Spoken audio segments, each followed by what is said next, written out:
everybody, and welcome to Korn Ferry Live. It's great to have you with us today, and with your leading teams, building your own career, supporting talented decisions, or simply interested in the future of work.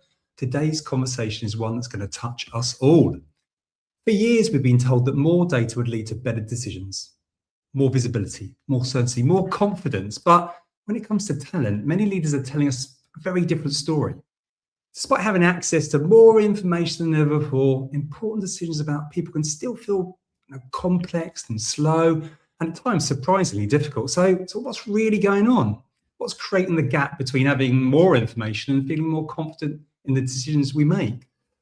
Today, we're going to explore that question and hear what organisations are telling us about the realities of making talent decisions in an increasingly complex world.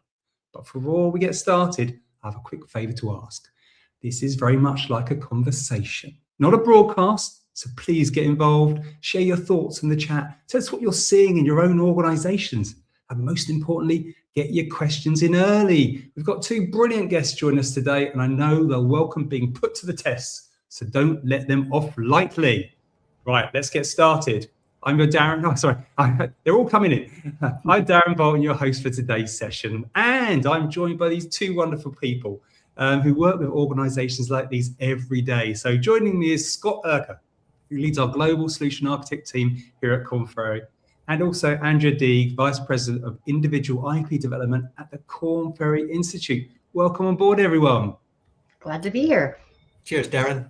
It's lovely to see you. Now we're going to jump straight in because we always end up running out of time, and I want to make sure we've got some time for those questions from our lovely audience if we get a chance. So, Scott, I'd like to kick off with you first, if that's okay.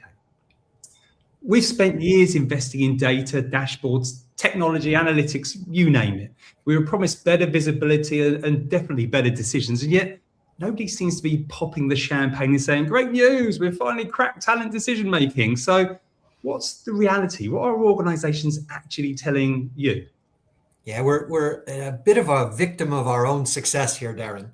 We've gotten the investment dollars to get systems to collect data. We've been telling non-HR leaders that data is critical for quite some time. So they're at the point, show me the money, show me the data for these decisions. So we wanted to get more forensic with this. So we ran a recent research study. We asked 1,600 non-HR leaders, the senior level, and HR leaders, tell us about your use of data. What gives you confidence? What slows you down?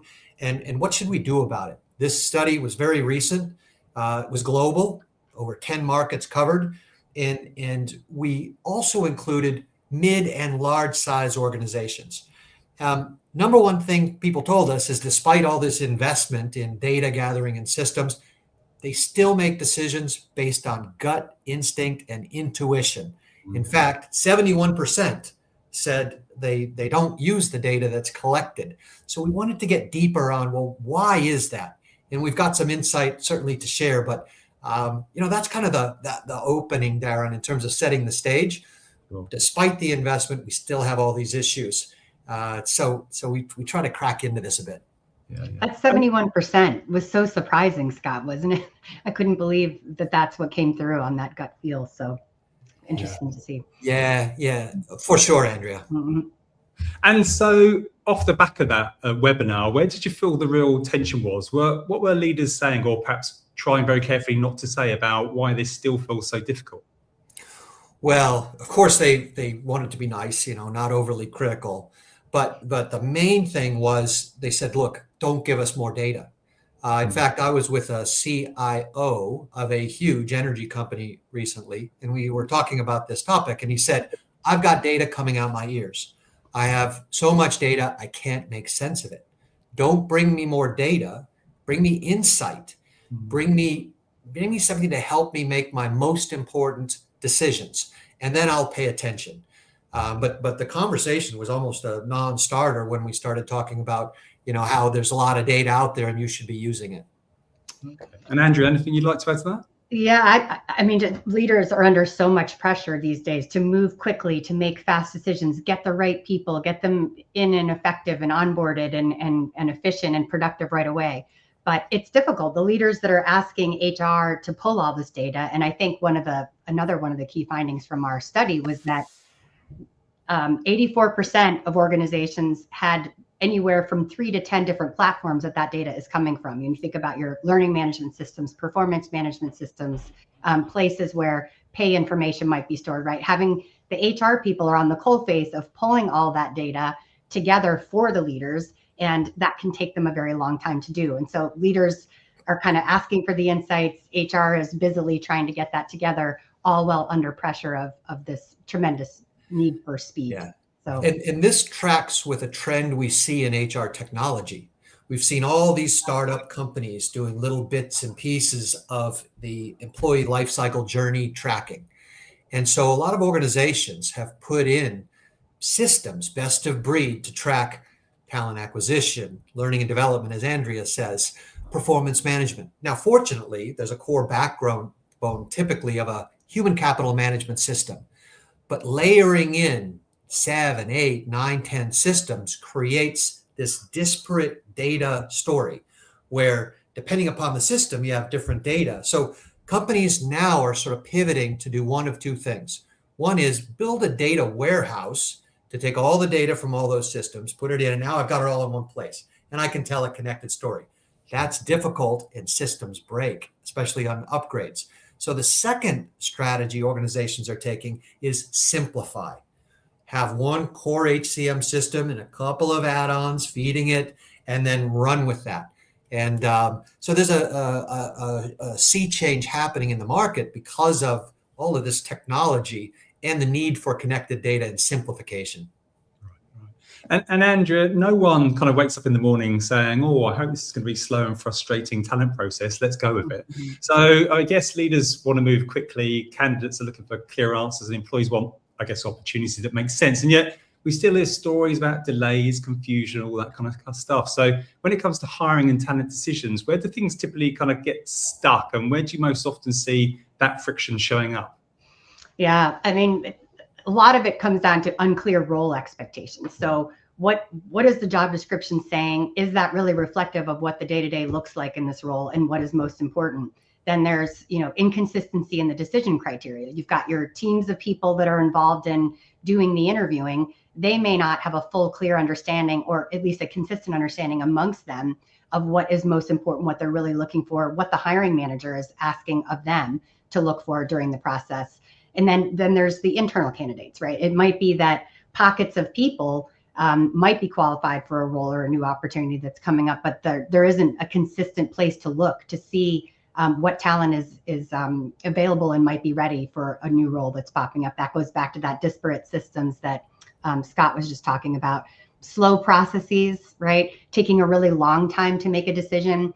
And then more classically, that mismatch of expectations between what the organization needs and what the employees or the candidates actually think the job is. So this is really a both sides moment. There's employers that want confidence in the people that they're bringing on, the data they're using to make those decisions.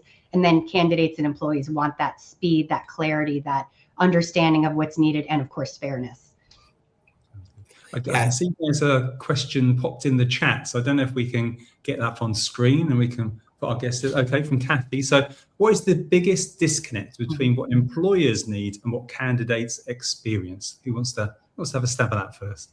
Yeah, I'll give the first go. I mean, what employers need is driven by employers making money, employers trying to add to their teams to service their customers better. And sometimes that can rub candidates the wrong way. What do candidates want? Clarity of information. They want to know where they stand in the process. They want a clear understanding of what's required from the job. So I think organizations that are good at this are kind of threading the needle on servicing candidates, especially ones that are passive, might have multiple job opportunities. They have unique skills and experiences in the market. Those employers want the candidate to say yes to the offer if it's given. A lot of AI, and we're going to talk about AI here, and agents are being built to serve the candidate purpose. But at the same time, employers need data to make good decisions. That's coming in the form of certainly some web scraping. Also, though, interviewing, probing interview questions. It's a lot going on there with automation, but then also the use of psychometric assessments to complement the information that candidates give in an interview or that's sourced through their CV or reference checking with something that's more objective, more tied to the job and represents durable skills required for the job versus things that are, important today, but will be gone tomorrow because the way technology is changing. Yeah, absolutely. And so give you two a little bit of a break now because I want to pop to one of our polls. We've got a quick poll popping up. Can we get that on screen, please? And there we go. So the question is, where does the process feel hardest in your organization? So just pop the number that best matches your experience. So as you can see, 1 for hiring, 2 for internal mobility, 3 for skills, and 4 for decision. And don't be shy. Don't be shy. Let's get it in there. Sometimes you're a bit slow. And just as I'm moving on, suddenly I see all the numbers coming in. So make sure, if it's resonating with everyone joining us today. And while you're getting involved, a quick reminder to get your questions into the chat as early as you can, like lovely Kathy did. We'll be taking questions later with our guests again. So I really want to make sure we get them in. So get voting, get commentating, and get these questions in. So if we have a look at the poll at the moment, you're being a bit shy. I'd say it's 0000. So maybe we'll come back to that. Oh my goodness. That probably means one person has just entered into, so that's 1 out of everyone. So come on, everyone, get voting, and we'll come back to that in a minute, a little bit later, and see if our guests are thinking the same as what you're thinking out there as well. So, and thanks, good to see the chat in the conversation as well. So, Scott, back to you. Let me play devil's advocate for a moment. If I was sitting at home watching this, I'd probably be thinking, hang on a second, organizations have never had more data about their people than they do today. So surely talent decisions should be getting easier, not harder. So what are we missing? Why doesn't more information automatically create more confidence? I think there's a couple of challenges here, Darren. More data creates more noise. And the difficult thing is trying to detect the signal, the important things in the data versus noise, things that don't matter. And I like these questions about internal mobility and skills visibility. There are different types of decisions that we make around talent. High stakes decisions, complex decisions, and simple low stakes decisions. Low stakes decision, how do we serve up development for people, or who should we develop in what ways? Okay, that's great. That's all nice and dandy. But what about hiring, promotion, succession, this career mobility thing to keep our best employees and point them on the right path, succession, strategic workforce planning. When do we invest and where do we invest, given the changing nature of our business? The data needs to be pointed at telling the story. And much like the CFO of an organization has data about finances, can tell you on a dime how much money is in the bank and how much is not, and can inform, should we invest here or there quickly? We need the CHRO to have that same seat, which means we've got the data to answer the most important questions. We understand the impact. We've tied outcomes to it. We can give you ROI. And by the way, you need that data this afternoon. I've got it for you now. So we know where we're headed. It's that alignment of systems, data, to answer those specific questions that people are coming up with. And I think we're learning by adding different disciplines like data scientists, economists, financial analysts into the HR function, along with IT professionals, in order to make sense of all that. So we're making progress, but still have a ways to go given the research results. And Scott, you were talking about live pipelines last week when we had the webinar, rather than, our survey said people are taking weeks to gather all this disparate information. By the time you have it synthesized, who knows how much time has gone by, right? So having that be more real time, the way financials are for a CFO is a critical part of this too. Brilliant.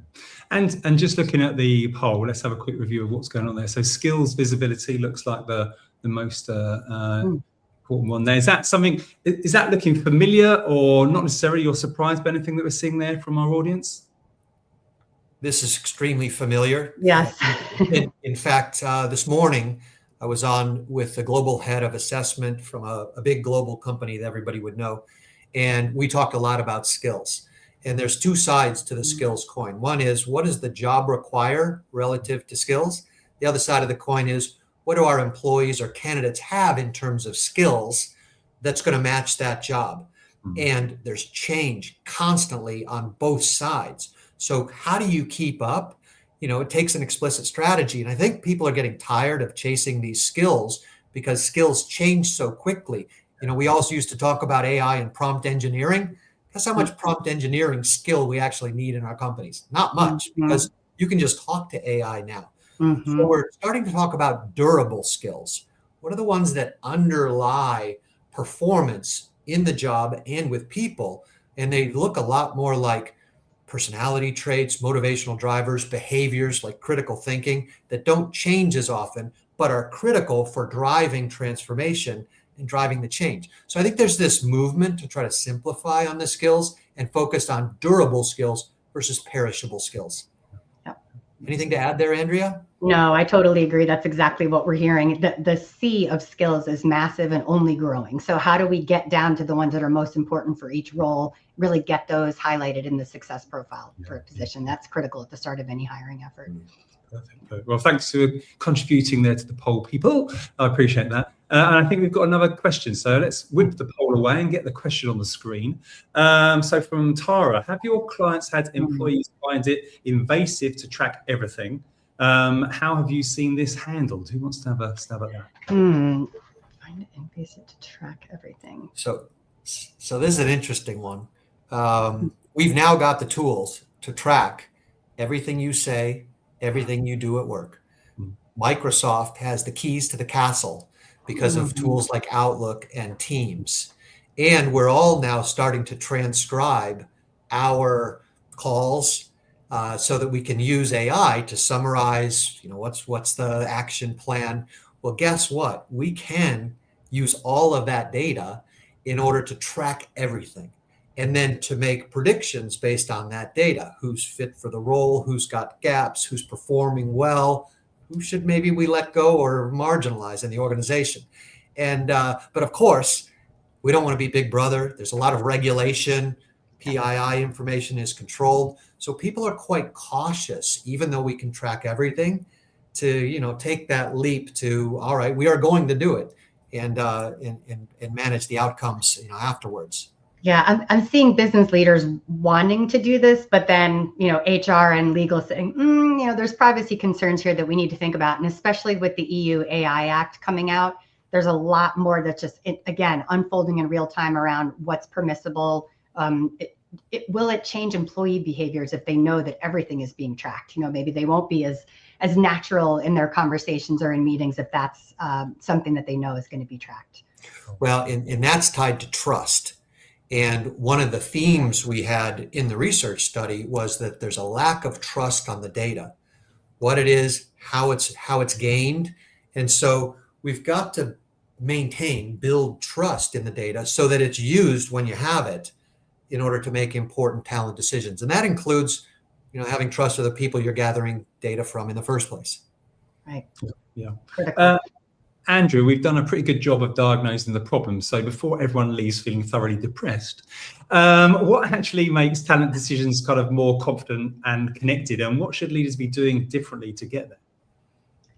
Yeah, I think it begins with aligning on what great looks like. We have our success profile library at Korn Ferry that's really outlining all the attributes that are needed in that role, the skills, the durable ones, especially like Scott mentioned, the personality traits, the behavioral competencies, really being clear upfront about what that looks like, making sure that the data can all be brought together for the people that are on the panel interviewing for that role, making sure they're clear on what the decision criteria is. Scott and I were talking earlier about, those interview processes that seem to go on and on. Maybe it could have been done in 3 rounds of interviews, but you're at round 6 and 7 because people are indecisive. They're not really clear on what the right decision looks like. So they just keep saying, let's have another round of interviews. That's not a great experience for either the candidate, or the team that's working on this. Getting to that clear decision criteria upfront will help. And then it's back to that insight that Scott mentioned. It's not just data, but how are we looking across all the data sources and using good judgment on top of that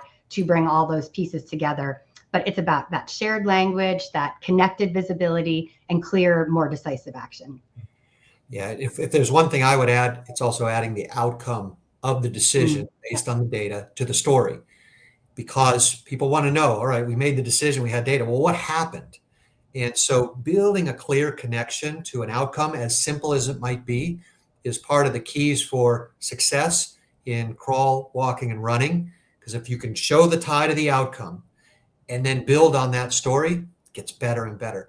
And so that's what some of the smartest organizations are doing in this area. Sure. We have another question from our lovely audience. We can get that on the screen. On and off. Lovely, Elisa. So what is the impact of AI use that you are seeing in the hiring process, and how can a candidate take advantage for finding the correct company? Who wants to have that share? I mean, I can say, having recently hired a bunch of people, I'm seeing resumes that look really funny and kind of very much like the job description that we've put up, right? So people are using that for their resumes, and it's really difficult now to tease out what's really accurate, what's not. So the interview becomes even more important from my perspective. I mean, that's kind of what I'm seeing there. But Scott, what would you add, what you're seeing? Yeah, I mean, on the positive front, I think organizations are using AI and agents to make the candidate experience more seamless, communicate more with the candidate real time. What's on the horizon that worries me is using AI to make decisions, especially with the unreliability of AI and the hallucinations that can come up. So we're quite cautious there around using AI for that piece.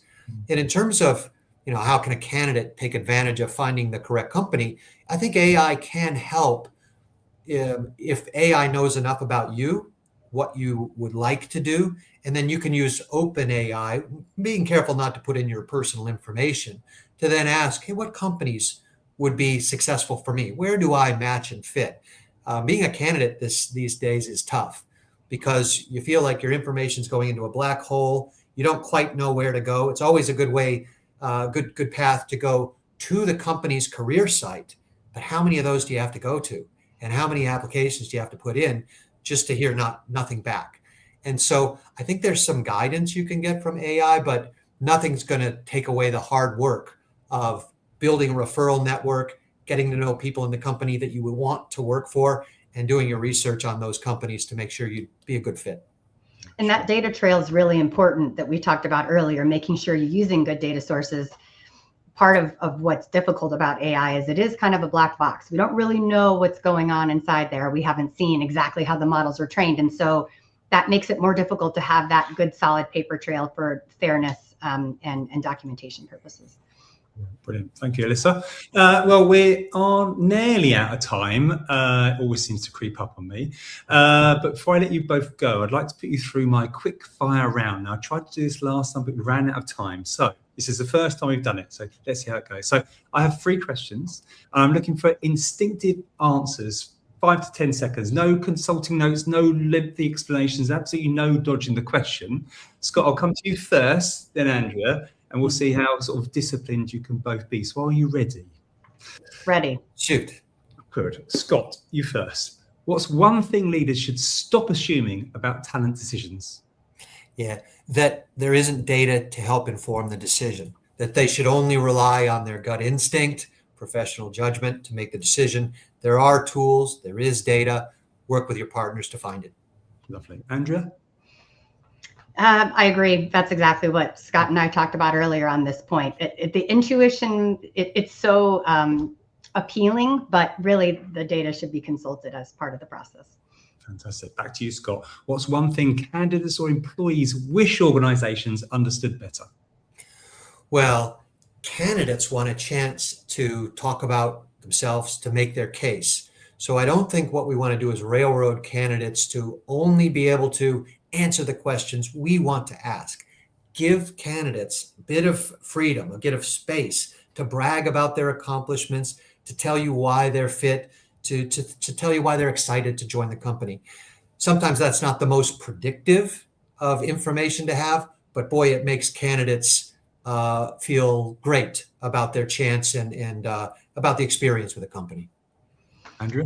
And I think they want a chance to learn more about the opportunity and the culture. So give them that time. I think, interviews go by really quickly. By the time you get to the end, the candidate, they're trying to sell themselves to you, but I think there still needs to be opportunity for them to explore and really learn more about what the environment is like and better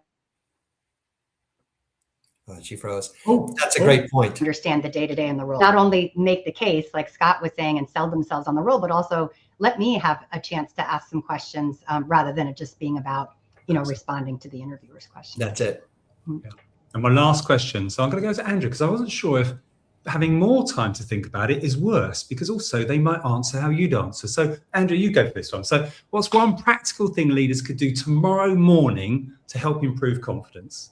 Yeah, I think it's even under all the pressure of speed and making the decisions quickly, pause, take a deep breath, consider, okay, before I make this decision, am I doing it based on intuition? Am I doing it, similar to the way that I've done things in the past, either good, bad, or otherwise? Am I considering all of the data sources, or is it just, there's one thing about this candidate that's making it impossible for me to consider the other ones? Really pause and think before you make that decision, reviewing everything what you've done in the past, maybe ask some other partners. I mean, HR is there to assist and be objective about these things as well. So taking that moment to pause and reflect. Let's go. I would just add, have the discipline to reflect on what happened in the past. If I made a similar decision, how the outcome turned out. A lot of times people have selective memory. They don't want to remember, I made a bad decision and I didn't like it. Well, guess what? People trip into the same decision, problems over and over and over again. Don't do that. Change something. If in the past it didn't work, things will work out better with that perspective. Brilliant. Scott, Andrea, thank you both. Fantastic conversation. Really enjoyed your company. Unfortunately, that is time, I'm afraid. Hopefully we'll have a chance to catch up again soon, but thank you both. Cheers, Darren. Thanks, Andrea. See you. Well, we've spent the last 25 minutes, 28, talking about data, dashboards, visibility, confidence, clarity, and thankfully no one used the phrase single source of truth. Thank goodness. But perhaps that's the point. For years, we've been told that more information would make better decisions inevitable. Yet what we've heard today from Scott and Andrew is that more information doesn't automatically create more confidence. In fact, sometimes it can create more questions, more complexity, and more debate. Maybe that's the challenge for leaders today. Not how to collect more information, how to create more clarity, and how to add another dashboard, how to connect the dots between what they're already seeing, and not how to make perfect talent decisions because they don't exist. How to make better, more confident, and more connected ones.